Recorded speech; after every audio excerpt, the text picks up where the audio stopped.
चलिए सभी को गुड मॉर्निंग। आज हम लोग विश्व युद्धों के इतिहास का ये छठा लेक्चर पढ़ेंगे और आप लोग सब इसका हेडिंग बनाओ, नई राजनीतिक व्यवस्था का उदय। हाँ, क्वेश्चन बीच बीच में कल मैंने बोला था पिछले क्लास में, फिर अंतिम ये हो जाएगा तो जो जो छूटा हुआ क्वेश्चन है उसको एक बार रिपीट कर देंगे। तो चलिए आप आइए कहानी की दौर में, ध्यान से सुनिए सभी कोई, या आप वीडियो भी देखकर उसको रोक रोक कर भी क्वेश्चन लिख सकते हैं। ठीक है, दो काम कर सकते हैं, ज्यादा बेनिफिट होगा। बाकी हम बीच बीच में क्वेश्चन आपको बोलते हैं, लिख लिया भी कीजिए। चलिए, उसमें पीछे कुछ क्वेश्चन बना हुआ नहीं था उस तरह का, है ना। तो चलिए, नई राजनीतिक व्यवस्था का उदय, आप लोग हेडिंग डाल लीजिए और यहां देखिए क्लास को। अब कहा गया प्रथम विश्व युद्ध और इसके बाद संपन्न शांति संधियों ने अनेक देशों की राजनीतिक व्यवस्था में परिवर्तन किया। कई राजतंत्र नष्ट हो गए, कई देशों में लोकतांत्रिक व्यवस्था का उदय हुआ एवं नई साम्यवादी सरकार से विश्व जनमत रूबरू हुआ। पहले ध्यान से समझिए, प्रथम विश्व युद्ध के बाद जो शांति संधि संपन्न हुई उसमें से क्या हुआ, बहुत देशों के अंदर ना बहुत सारे परिवर्तन देखने को मिले। कैसा कैसा परिवर्तन देखने को मिला? राजतंत्र समाप्त हो गए, मतलब समझे, यानी यूरोप में बहुत जगह राजतंत्र की व्यवस्था थी। राजतंत्र समझते हैं ना आप लोग, यानी राजा का शासन, राजा का, है ना, राजा के द्वारा किया गया शासन को हम लोग क्या कहते हैं? राजतंत्र। तो प्रथम विश्व युद्ध जब समाप्त होता है, जब शांति संधियां हुई तो बहुत सारे परिवर्तन देखने को मिला, जिसमें राजतंत्र नष्ट हो गए। मैंने राजा का बहुत सारे यूरोप के अंदर जो राजा का शासन था वो समाप्त हुआ और बहुत जगह पर कौन सी व्यवस्था की शुरुआत हुई? लोकतांत्रिक व्यवस्था। लोकतांत्रिक व्यवस्था का मतलब होता है लोगों के द्वारा चुनी गई सरकार, है ना। लोकतंत्र का ऐसे सामान्य अर्थ क्या होता है ना, जनता के द्वारा, बाबू इधर देखिए, है ना, जनता उसमें क्या करता है, जनता ही अपने प्रतिनिधि को चुनता है और वो प्रतिनिधि जनता पर ही, जनता के लिए ही काम करता है। मैंने जनता के लिए जो शासन करता है ना, वो लोकतांत्रिक व्यवस्था होता है। जैसे भारत विश्व का सबसे बड़ा लोकतांत्रिक देश है, भारत विश्व का सबसे बड़ा लोकतांत्रिक देश है। ठीक है, 3 शासक वंश नष्ट हो गए। रूस का रोम, देखो प्रश्न, प्रथम विश्व युद्ध के समय, प्रथम विश्व युद्ध जब समाप्त हुआ तो रूस में कौन से वंश का शासन समाप्त हुआ? रोमानोव शासन का, है ना। प्रश्न बनेगा, आप लिख सकते हैं यहाँ पर कि प्रथम विश्व युद्ध के दौरान रूस का कौन सा वंश का शासन नष्ट हो गया। उसके बाद जर्मनी का होहेन-जोलर्न वंश समाप्त हो गया। ऑस्ट्रिया हंगरी का हैब्सबर्ग शासक वंश समाप्त हो गया। यानी आप 3 प्रकार का प्रश्न लिख सकते हो। आइए मैं आपको प्रश्न बता रहा हूं, क्या लिखना है। ओके, चलो लिखो, ऐसे ध्यान दीजिए सब कोई। पहला का तीनों लिख लो बाबू, है ना। चलिए ध्यान दीजिएगा, अभी मैं इसको आपको साथ साथ लिखाते चल रहा हूं।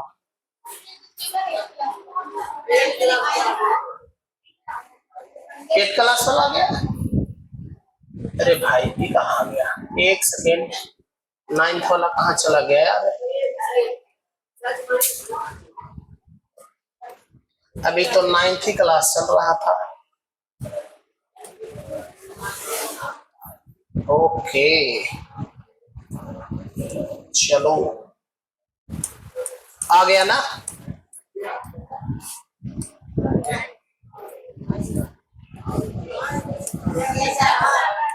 ऊपर चला गया। चलो तो प्रश्न बनाइए आप लोग, सभी लोग प्रश्न बनाइए सभी लोग। लिखिए प्रथम विश्व युद्ध के बाद, प्रथम विश्व युद्ध के बाद रूस में किस वंश का शासन समाप्त हो गया? प्रथम विश्व युद्ध के बाद रूस में किस वंश का शासन समाप्त हो गया? तो आप लोग लिखोगे रोमानोव वंश। ओके एंड सेकेंड क्वेश्चन सभी में यही लगाओगे, ठीक है। प्रथम विश्व युद्ध के बाद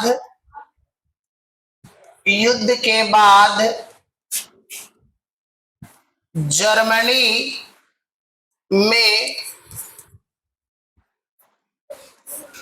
किस वंश का शासन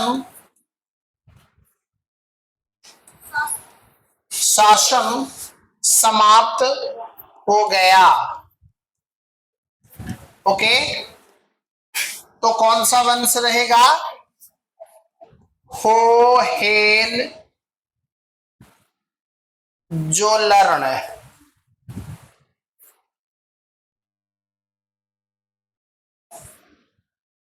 लिख लिए आप लोग?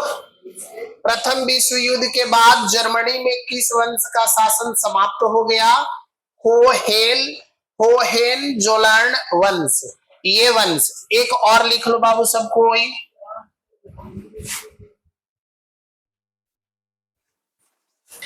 एक सवाल और लिखिए अभी। ऑस्ट्रिया हैंगरी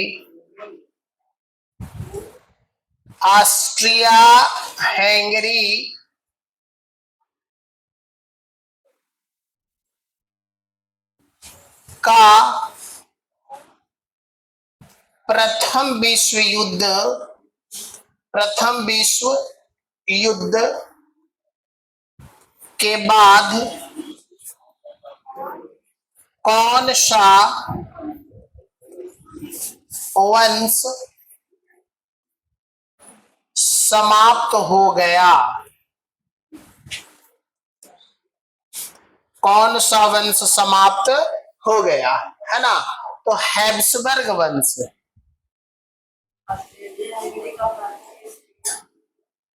हैब्सबर्ग वंश ओके है। तो ऑस्ट्रिया हंगरी का प्रथम विश्व युद्ध के बाद कौन सा वंश समाप्त हो गया? हैब्सबर्ग। सब कोई लिख लिए बाबू? तो प्रथम विश्व युद्ध के बाद ना बहुत सारे परिवर्तन देखने को मिले। बहुत सारे यूरोपीय कंट्री में जो राजा का शासन था वो समाप्त हो गया। बहुत सारे यूरोपीय कंट्री में लोकतांत्रिक यानी लोकतंत्र की स्थापना हो गई। आप खुद देख सकते हो कि 3 देशों में जो पहले किसी शासक के द्वारा वहां पर देश चलाया जा रहा था वो अब समाप्त हो चुका। ये सब परिवर्तन है। मैं आगे बढ़ू? हो गए? चलिए आगे चलता हुआ, आगे बढ़े बाबू। चलो आगे नेक्स्ट। चलो ओके आगे चलते हैं, है ना। तो ये सब चीज की कहानी आपने अभी अभी तक देखा। आगे चलते हैं हम लोग। चलो, युद्ध के कुछ समय बाद तुर्की, बाबू यहां देखिए, तुर्की में उस्मानिया वंश का शासन समाप्त हो गया। आप इसको भी ऐड कर लोगे बाबू, सबको ध्यान दो। एक प्रश्न आप ऐड कर लो अभी जस्ट, है ना। क्या तुर्की में, है ना, तुर्की में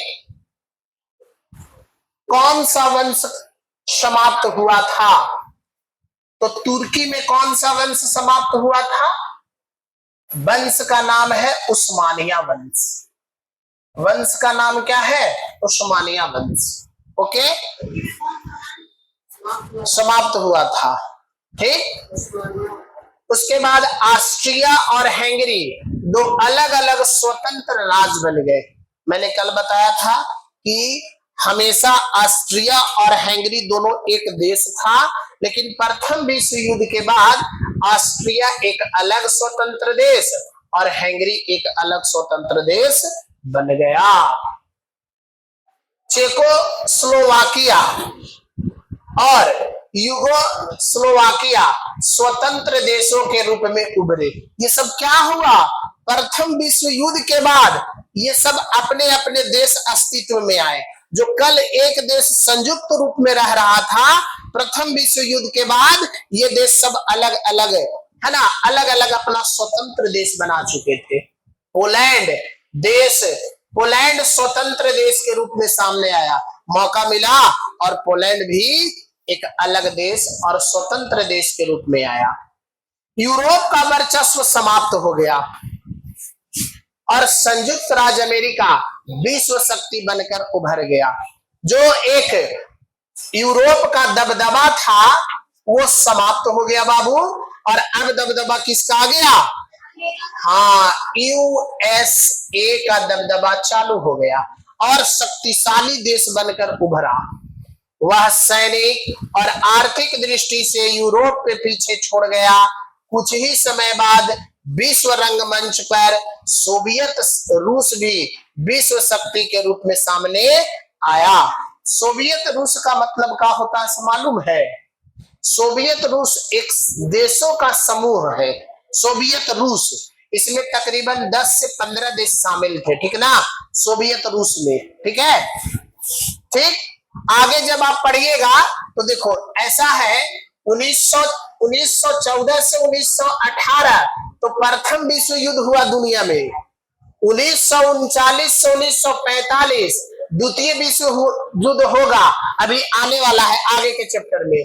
लेकिन एक और घटना है जिसको आपको याद रखना, 1945 से लेके 1991 तक एक घटना घटी है, पूरा दुनिया इससे प्रभावित रहा है।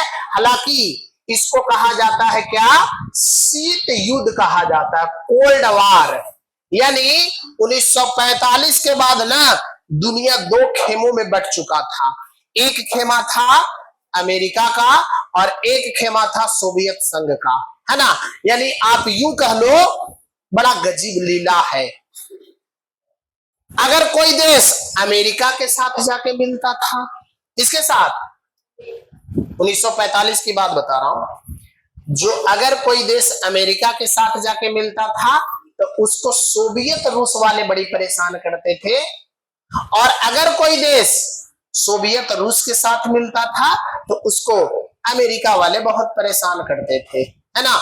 और इसी युद्ध को क्या कहा गया है? शीत युद्ध। बहुत लंबे समय तक चला है ना। हालांकि नुकसान तो बहुत ही शीत युद्ध में हुआ है ना। तो आइएगा हम लोग पढ़िएगा, एशिया और अफ्रीका के देशों में चल रहे स्वाधीनता आंदोलन को भी बल मिला। यूरोप की श्रेष्ठता का दावा इस युद्ध से धूमिल हुई, क्योंकि साम्राज्यवादी यूरोप सदैव इस प्रचार को हवा देता रहा है कि यूरोप और यूरोपीय लोग श्रेष्ठ हैं। यहाँ पर जो प्रथम विश्व युद्ध हुआ तो यहाँ पर यूरोप जो हमेशा अपने आप को श्रेष्ठ कहता हुआ आया, इस युद्ध की समाप्ति के बाद, इस युद्ध के बाद इसका स्थिति थोड़ा गड़बड़ सड़बड़ नजर आया, और जो अपने श्रेष्ठता की दुहाई देता था इसकी छवि धूमिल हो गई, इसकी छवि धूमिल हो गई, है ना। रूस जापान 1905 का युद्ध, और इसमें रूस की पराजय से भी यह मिथक टूट गया। सही बात है। अब बताओ ना, रूस और जापान में युद्ध हुआ, रूस और जापान में युद्ध हुआ कब? 1905 में। 1900। रूस तो बहुत बड़ा कंट्री है ना। अगर बात करें तो दुनिया का सबसे बड़ा क्षेत्रफल वाला अगर कोई देश है तो वो कौन है? रूस। आपको चैप्टर नंबर 1 में ज्योग्राफी में मैंने पढ़ाया है, रूस का क्षेत्रफल कितना है, जल्दी बताओ कोई भी। रूस का क्षेत्रफल बोला गया जी सब कोई? 170 पॉइंट समथिंग 7 लाख वर्ग किलोमीटर। दुनिया का सबसे बड़ा क्षेत्रफल की दृष्टि से जो देश है उसका नाम क्या है? रूस। और रूस को हरा दिया कौन? 1905 में। तो मिथक टूट न गया, है ना। साथ ही एशिया और अफ्रीका देशों में स्वाधीनता आंदोलन भी तीव्र हो गए। अब यहां से हम लोगों को पढ़ना है क्या चीज? द्वितीय विश्व युद्ध की पृष्ठभूमि। आप एक सवाल लिख लो बाबू सब कोई, जल्दी से एक क्वेश्चन लिखो, एक क्वेश्चन लिखो जल्दी से। अभी मैंने बोला ना जी? हाँ लिखो। अच्छा लिख भी लिए, वेरी गुड। लिखो रूस जापान युद्ध कब हुआ? रूस जापान युद्ध कब हुआ? 1905 ईस्वी। अब पोस्ट में लगा दीजिएगा इसमें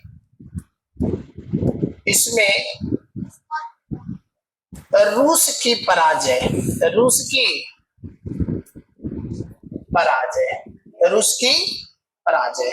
ओके लिख लिए। रूस जापान युद्ध 1905 में हुआ, इसमें किसकी पराजय हो गई? रूस की। ओके चलिए अब हेडिंग बनाइए, द्वितीय विश्व युद्ध की पृष्ठभूमि तैयार। जो डरवा लगल था बाबू वो डरवा हो गल बा, है ना। द्वितीय विश्व युद्ध की पृष्ठभूमि तैयार।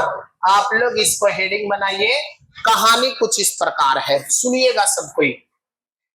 प्रथम विश्व युद्ध की भयावहता और व्यापकता से लोग आक्रांत थे। सभी राष्ट्र भविष्य में ऐसी किसी युद्ध की कल्पना से बचना चाहते थे।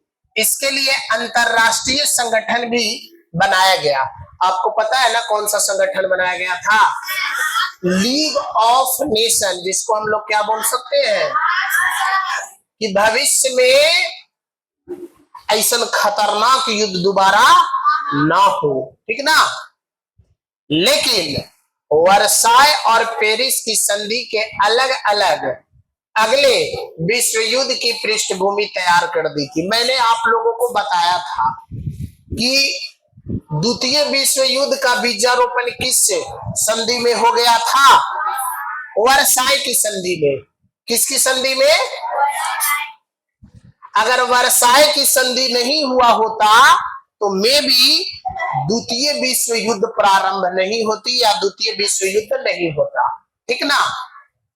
जिस तरह से पराजित राष्ट्रों पर निर्णय थोपे गए, उनका अपमान किया गया था, इससे यही स्पष्ट था कि अगला विश्व युद्ध होकर ही रहेगा। आपको देखे थे जर्मनी के साथ क्या क्या किया गया। जर्मनी का एक कोयला क्षेत्र था, याद है कोयला क्षेत्र का नाम क्या था? जर्मनी के कोयला क्षेत्र का नाम क्या था? सार नाम था। क्या नाम था? इसको कितना दिनों के लिए फ्रांस को दे दिया गया था? तो आपको क्या लग रहा है युद्ध वाला होते है ले? देखो बाबू देखो यहाँ पर एगो डायलॉग याद है तो क्या डायलॉग? नहीं, दशरथ मांझी का है ना। क्या लगा था तुमको कि मैं नहीं आऊंगा? आऊंगा, और जब तक तोड़ेंगे नहीं तब तक। बिल्कुल, जर्मनी को द्वितीय विश्व युद्ध का आभास वर्साई की संधि में ही आ गया था। अच्छा ठीक, अभी जो तुम्हें करना है वो कर लो। आगे, हाँ जी आगे। यद्यपि इतना शीघ्र इसकी शुरुआत हो जाएगी, इसकी कल्पना शायद किसी को नहीं थी। प्रथम विश्व युद्ध साम्राज्यवाद को समाप्त नहीं कर सका। सुनिए सब कोई, देखो ये तो दिमाग में था कि द्वितीय विश्व युद्ध होगा, परंतु इतना जल्दी द्वितीय विश्व युद्ध हो जाएगा इसकी कल्पना किसी को नहीं थी। बल्कि इसकी समाप्ति के उपरांत जो समझौते हुए साम्राज्यवाद का वेग और प्रचंड हो गया। सुनिए आप लोग, यद्यपि युद्ध को रोकने के लिए क्या बन गया था, राष्ट्रसंघ नामक अंतरराष्ट्रीय संस्था की स्थापना की गई थी, परंतु ये अपनी आरंभिक छोटी मोटी समस्याओं के बावजूद भी युद्ध को रोकने में सफल नहीं हो सका।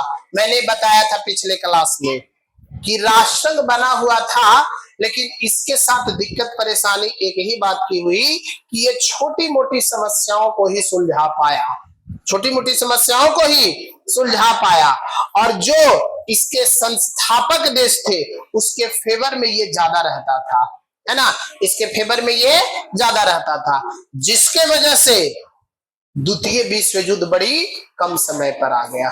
ठीक है, तो चलिए द्वितीय विश्व युद्ध की पृष्ठभूमि तैयार हो चुकी है ना। तब तक के लिए जय हिंद, जय भारत, कल मिलते हैं। ओके।